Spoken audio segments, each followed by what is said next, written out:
Compañeros, un saludo fraterno desde Quito.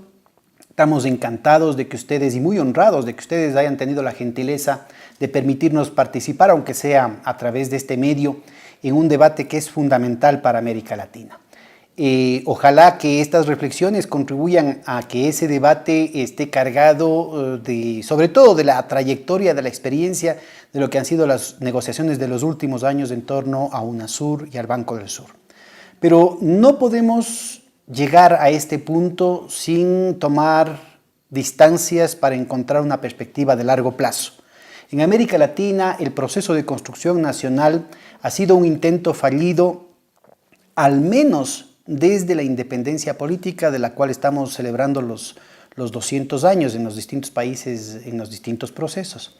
Necesitamos entender algunos elementos científicos que muestren las limitaciones y los alcances y que nos permitan detectar con mucha claridad cuál es la especificidad de la actual coyuntura larga que estamos viviendo y sobre todo cuáles son las potencialidades que abre esta situación ambigua de crisis mundial, de crisis estructural del capitalismo. Permítanme entonces poner en consideración de ustedes algunos elementos en torno al tema de la construcción nacional, sobre todo en el marco de la modernidad capitalista. Las naciones, ustedes conocen, se han ido desarrollando desde distintas lealtades, referencias, solidaridades internas a la comunidad, desde distintas perspectivas sociales, desde distintos horizontes culturales, en distintos momentos de la historia. La transformación capitalista que se da sobre todo a raíz de la revolución industrial impone un nuevo tipo de lógicas que reconstruyen el concepto de nación, que reconstruyen el concepto de Estado y que dan un nuevo contenido al concepto de Estado-nación. El funcionamiento de las distintas lógicas internas en las articulaciones que se plantean al interior de la formación económica y social respectiva, está siempre determinado o sobredeterminado por la lógica mundial del desarrollo del capital. Y el capital, ustedes conocen, atraviesa distintas fases que son tecnológicas, pero que también incorporan una serie de relaciones institucionales en su forma de existir histórica. Es decir, no es lo mismo el capital a principios del siglo XIX que el capital a principios del siglo XXI.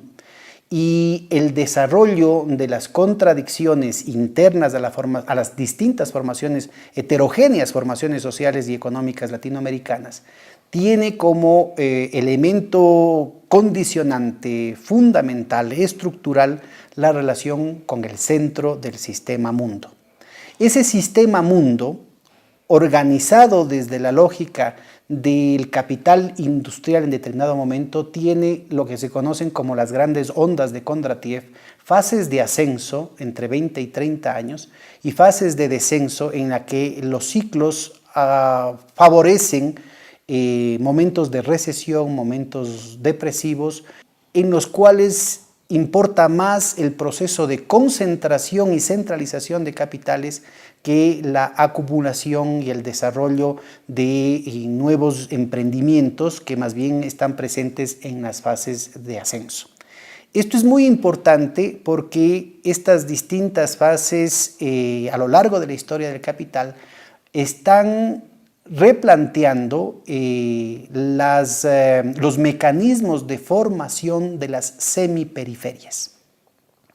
No es lo mismo el proceso de disputa hegemónica entre, por ejemplo, los viejos poderes coloniales, España, Brasil, versus el ascenso y la consolidación del imperio británico durante todo el siglo XIX, como elemento, como marco condicionante general de la formación de los estados nacionales en América Latina, que lo que será la disputa hegemónica en el marco de un nuevo paradigma tecnológico a partir de fines del siglo XIX, el ascenso de los Estados Unidos y tal vez de Alemania en disputa con la decadencia del poder comercial y financiero fundamental del Imperio Británico, que caracteriza esa primera globalización y esa primera financiarización exacerbada que reventará con la crisis estructural, cuyos desarrollos fundamentales estarían ligados a la Primera y la Segunda Guerra Mundial, en el marco del cual justamente se establecerían en América Latina espacios muy significativos de realineamiento de las fuerzas en torno a lo que serían los procesos de construcción nacional y popular, de distinta naturaleza, pero sin duda con características comunes fundamentales. Cárdenas en México, como heredero de la Revolución Mexicana y como portador de un proceso de construcción de fuerzas productivas nacionales con un proyecto muy claro de fortalecimiento de un sector industrial en alianza potencial con sectores urbanos, sobre todo asalariados, Vargas en Brasil, Perón en Argentina, tres figuras paradigmáticas de lo que podrían ser distintos intentos de modernización en América Latina,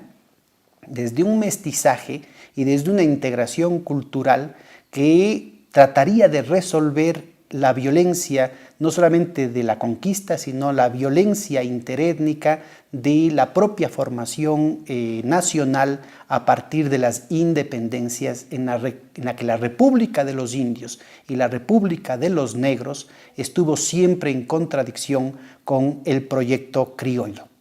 La constitución de lo que Vasconcelos llamará la raza cósmica en el siglo XX y las corrientes terrigenistas que se opondrían a las vertientes puramente liberales y puramente conservadoras, abren la puerta para un debate particularmente rico en torno a lo que serían los elementos espirituales, culturales, ideológicos, pero también en lo que corresponde a la estructuración de una nueva lógica del aparato productivo y a la disputa entre lo que sería la nueva articulación entre lógicas productivas capitalistas y no capitalistas al interior de la formación económica latinoamericana y la relación y la renegociación con nuestro rol en la división internacional del trabajo.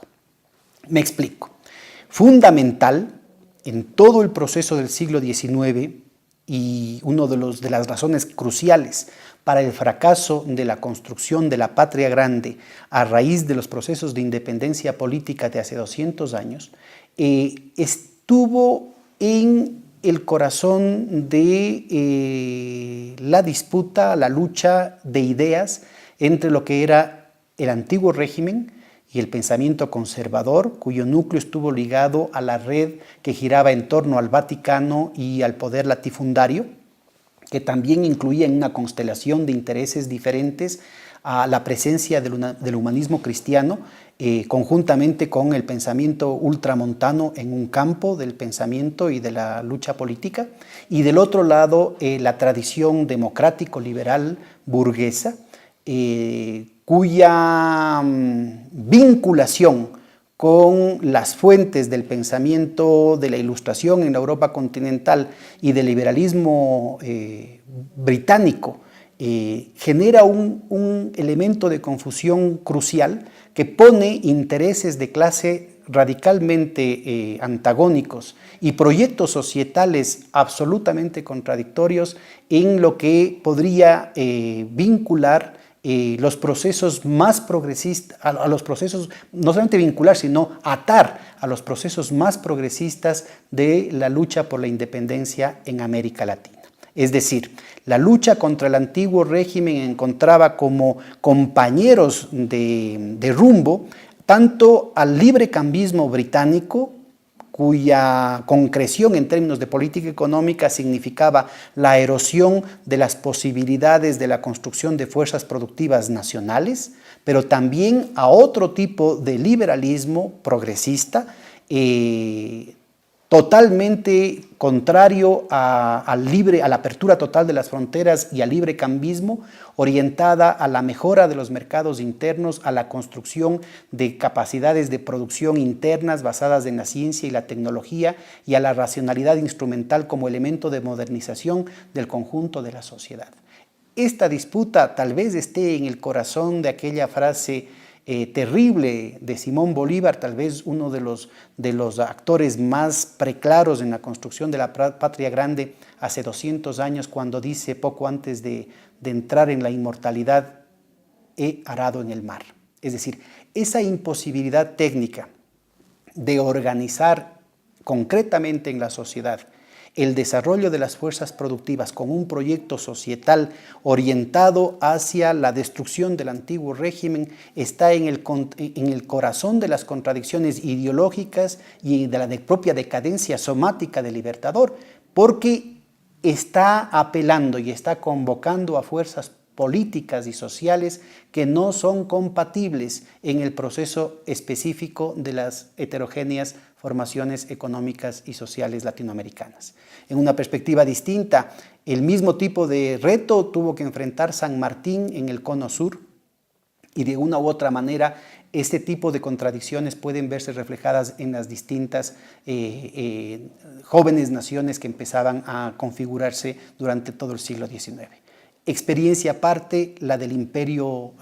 brasileño, por la especial relación que desde el siglo XVIII había establecido la corona británica con la corona portuguesa, que luego se traslada institucional e históricamente hacia el territorio brasileño en torno a la articulación del comercio mundial de esclavos y en torno a la formación precisamente de aquellos vectores fundamentales en lo que corresponde al mercado de mercancías, el comercio triangular con el azúcar, etcétera, etcétera. La irrupción del mundo del trabajo, de las luchas del movimiento social, de las nuevas ideas del comunismo, del socialismo, del anarquismo, de lo que serían las nuevas corrientes terrigenistas, desde el arielismo, desde Vasconcelos, desde las otras formaciones ideológicas en torno a lo que en cada trayectoria histórica, en cada debate histórico, en cada uno de los países, iba dando lugar a la constitución de nuevas fuerzas que representaban a las clases medias y a la modernización. En el marco de la crisis estructural de inicios del siglo XX, abre las puertas para una serie de tradiciones políticas e ideológicas cuyas cosechas pueden ahora recuperarse en el enfrentamiento de los retos que plantea la nueva crisis estructural del capitalismo a principios del siglo XXI.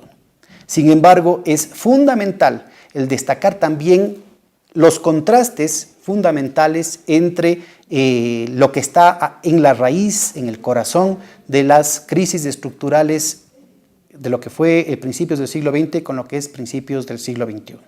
La crisis estructural de sobreproducción de principios del siglo XX abre las puertas para un proceso de monopolización gigantesco ligado al paradigma tecnológico de la gran industria, de los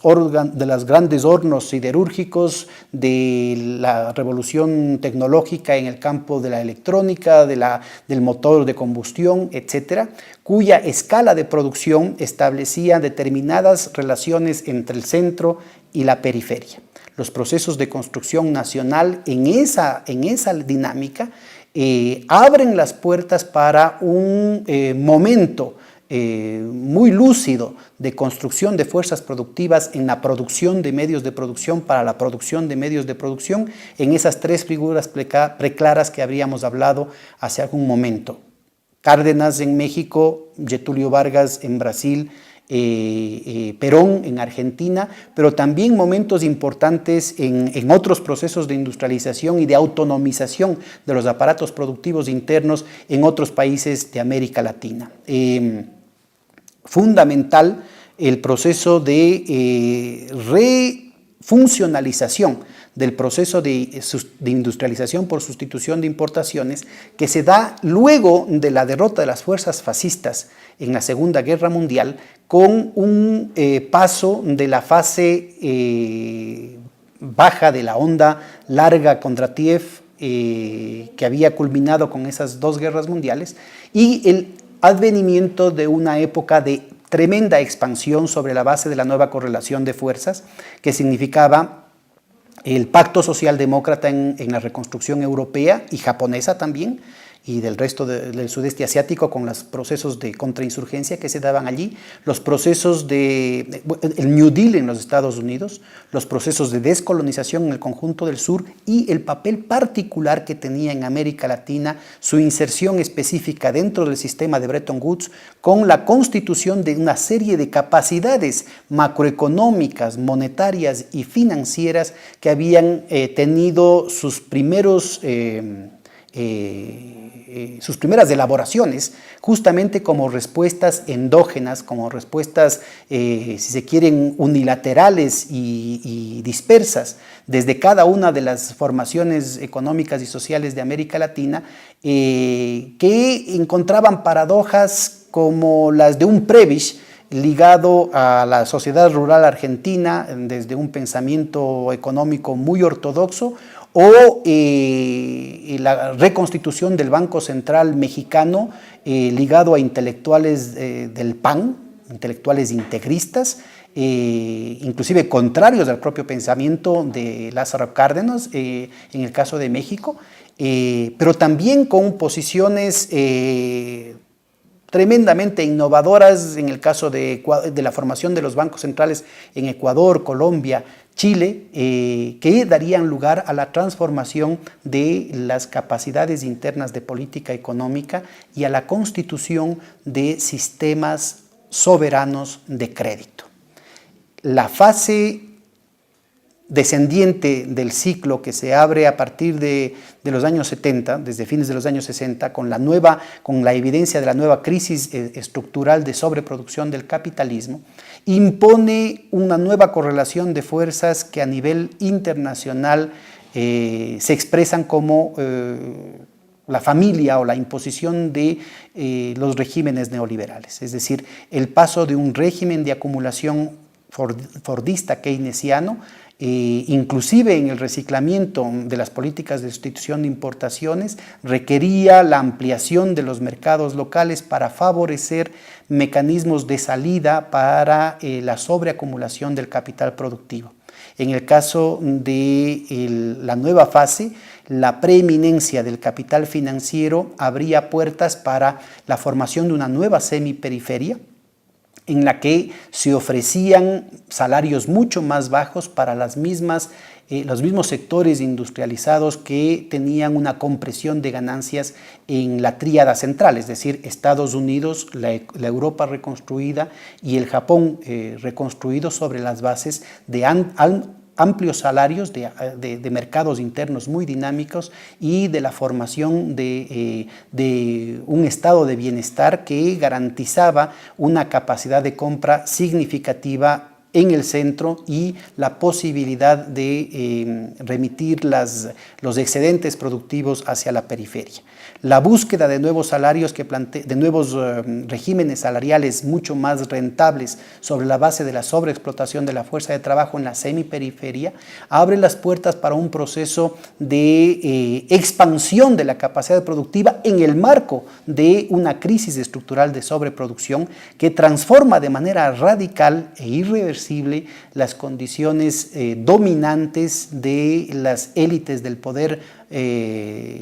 con mayor poder, digamos, con mayor presencia, con mayor hegemonía a nivel internacional, en la lógica de reproducción especulativa, financiera especulativa. Es decir, a diferencia del pasado en el que predominaron las relaciones financieras del capital monopólico financiero internacional, cuya lógica y cuya suerte se decidía en el mundo de la aplicación productiva, es decir, en la búsqueda de nuevos mercados para las crecientes capacidades productivas que se habían generado, el período neoliberal abre un nuevo tipo de condición en el centro del sistema mundo basado en la lógica de la especulación. en la provocación de oportunidades muy rentables de negocios en el cortísimo plazo sobre la base de la actitud de buitres en la esfera de la circulación, tanto financiera como comercial. El replanteamiento que esto significa para sectores externos a la formación de la semiperiferia, localizada básicamente primero en el sudeste asiático, luego en China e India, y ahora últimamente en la constitución de los BRICS, como una propuesta todavía incierta de reestructuración de los mercados mundiales, genera un replanteamiento de nuestro lugar en la división internacional del trabajo, con una reprimarización de nuestras economías en el que el eje central de nuestro aporte a la acumulación mundial sigue pasando a través de las estrategias transnacionales de oligopolios cuyo eje fundamental de reproducción está orientado al aspecto financiero, el espectro especulativo financiero, cada vez más desacoplado de la lógica de reproducción del capital transnacional, del capital productivo, aunque sea transnacional. En esa perspectiva, las tareas de la construcción nacional en América Latina enfrentan un reto gigantesco que pasa por la ruptura no solamente del paradigma económico, de la lógica fundamental con la que se mueve la acumulación a nivel mundial centrada en la reproducción de los derivados financieros, sino que además implica la necesidad de replantearnos el paradigma tecnológico, redefiniendo prioridades, replanteándonos las condiciones internas autónomas a nivel de la patria grande de coherencia entre producción y consumo. Esta situación se vuelve todavía más crítica el momento que se da la implosión financiera de la crisis estructural del capitalismo a raíz de la caída de Lehman Brothers. Me explico. Lo que en realidad revienta en el año 2008 es la eficacia temporal de los remedios a la crisis estructural del capitalismo, de sobreproducción del capitalismo en el centro del sistema. Lo que durante varias décadas, desde mediados de los años 60, había permitido la recuperación de las tasas de ganancia sobre la base de la relocalización industrial en sectores con salarios más bajos y los procesos de sobreendeudamiento, tanto del sector público como del sector privado, llega un momento en el que ya no dan más y que habían logrado un nivel de complicación con el aparecimiento de un nuevo tipo de deudas, los derivados financieros, que lo que hacen es estructurar un sistema de reclamos sobre los excedentes generados en el aparato productivo sobre la base de las deudas virtuales sobre deudas virtuales sobre deudas virtuales. Los mecanismos de exacción que esto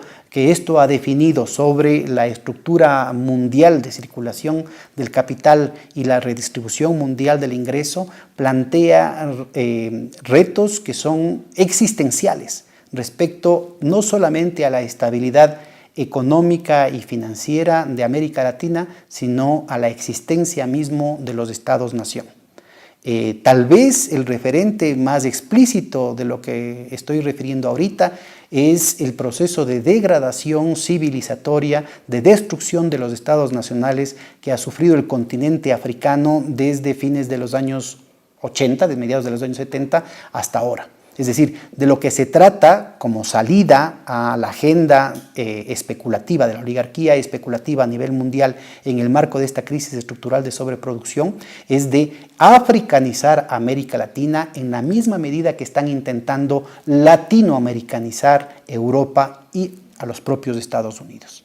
Esta lógica absurda, autodestructiva del gran capital justamente muestra los límites de un proceso de renegociación de la reproducción del capital en el proyecto de construcción nacional que se podría plantear a nivel de la patria grande. El interés fundamental cortoplacista de la oligarquía especulativa en el marco de esta crisis está basado en un espectro, en un horizonte de más especulación, de más desestabilización de más sobreexplotación a nivel internacional, con un horizonte cultural, ideológico y político de retroceso respecto al papel progresista de la modernidad capitalista de los últimos 500 años. Por eso es que la alternativa que se está viviendo en América Latina tiene que ver con el proceso de construcción de mecanismos endógenos que abran las puertas para diferentes lógicas sociales, recuperando las mejores tradiciones que había hecho referencia, desde el humanismo cristiano, desde el progresismo liberal radical, desde el terrigenismo, desde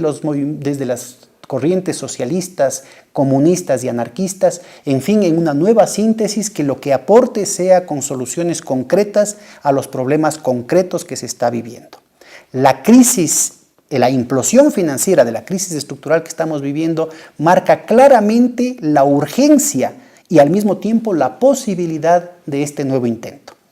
Ustedes pueden constatar muy rápidamente que más allá de la superficie de los indicadores como el PIB o los índices financieros que suben y bajan, lo que en realidad hemos visto en estos últimos 5 o 6 años, ¿no es cierto?, ha sido una profundización del deterioro de los mecanismos fundamentales del funcionamiento de los mercados. Estamos hablando de una situación en la que se ha profundizado la insolvencia estructural de los grandes bancos internacionales por los que todavía desgraciadamente pasan las distintas transacciones latinoamericanas, es decir, de un proceso que estaba originalmente concentrado en el mundo hipotecario, sobre todo en el eje anglosajón. Estamos hablando ahora de una situación que se ha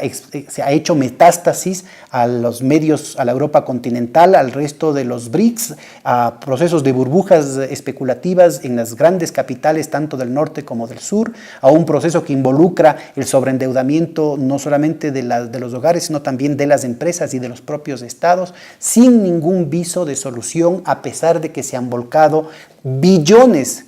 de dólares, de euros y de yenes para tratar de resolver la situación de la hoja de balance de los grandes bancos,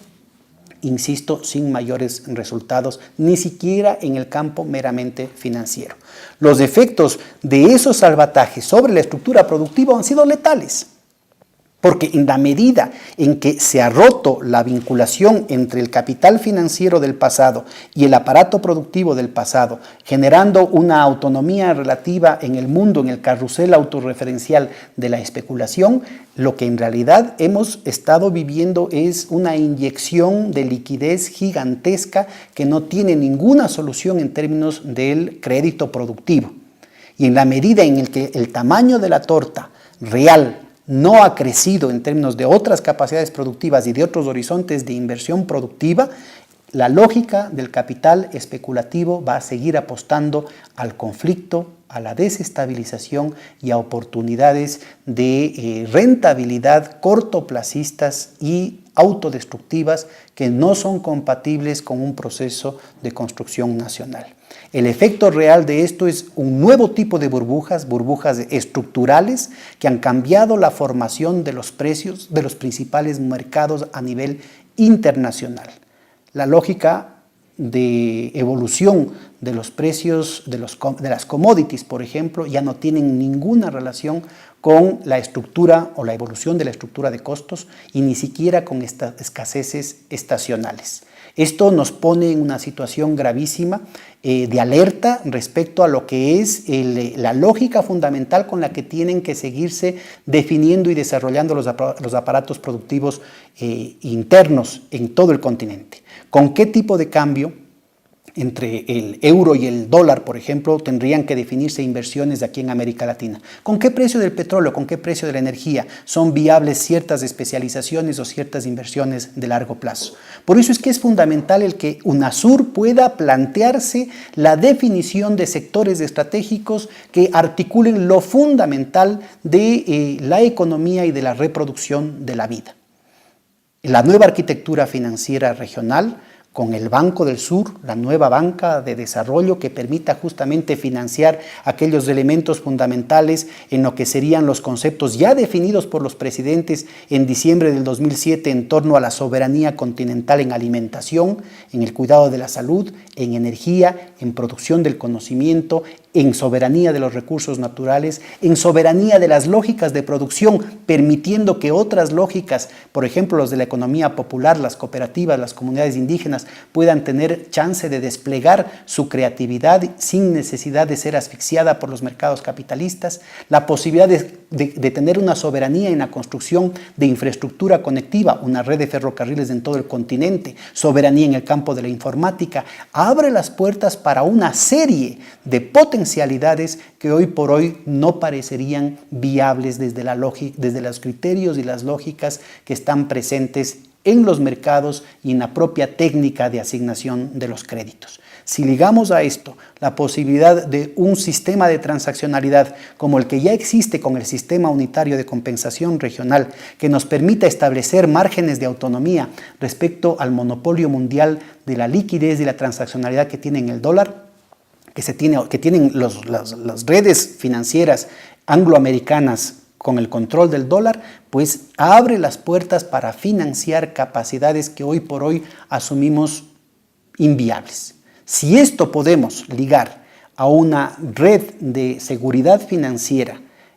como la que ha sido propuesta desde el Ecuador en torno a la constitución del Fondo del Sur como alternativa regional al Fondo Monetario Internacional, estamos creando 3 pilares fundamentales para avanzar en lo inmediato en una construcción nacional en las condiciones que hoy por hoy nos está planteando la crisis estructural del capitalismo en el marco del nuevo paradigma tecnológico y en el seno de esta disputa existencial que plantea la lógica de reproducción de los intereses oligárquicos especulativos en los que el horizonte de la guerra es tal vez una de las posibilidades más fáciles, más rentables y más inmediatas. Por eso es que la construcción de la patria grande aquí y ahora se muestra no solamente como una posibilidad, sino como una urgencia y al mismo tiempo como una esperanza para todos los pueblos del mundo. Muchas gracias, compañeros.